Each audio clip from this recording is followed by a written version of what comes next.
All right, well, folks, it's early 2019, but the 2020 race, we already know it's often running on the Democratic side. What about the Republican side?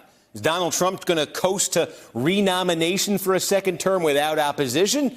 Is Donald Trump going to get a challenger for the Republican primaries? Is it possible that whoever emerges from the massive Democratic field won't even face Donald Trump in the general election? We thought we would take a look at that question, take you through some interesting poll numbers we've been seeing as 2020 starts to come into focus. So how about this? This is a new poll from Marist this week. They asked Republican-leaning independent voters, an interesting question. They said, should another Republican run against Trump in the primaries? Look at this. 44% said yes, almost the same number who said no. So that suggests, hey, there might be an appetite there among Republicans, at least theoretically, for somebody to get in this race. Keep in mind, though, take this with a grain of salt. This same question was asked about Barack Obama among Democrats at this point in his presidency. The result looked almost the same. Remember, Obama, no opponent in his 2012 primaries. How about this, though? Take a look at Trump's approval rating among Republicans. And look how steady this has been his entire term, 88%.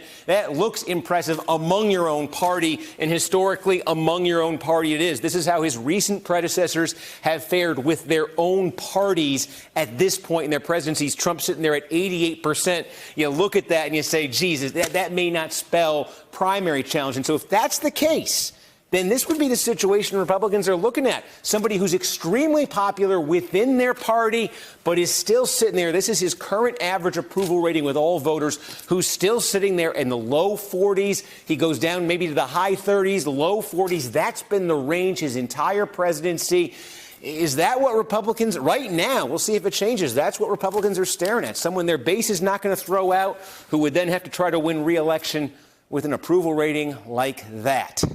We'll see. Hey there, I'm Chris Hayes from MSNBC. Thanks for watching MSNBC on YouTube. If you want to keep up to date with the videos we're putting out, you can click subscribe just below me, or click over on this list to see lots of other great videos.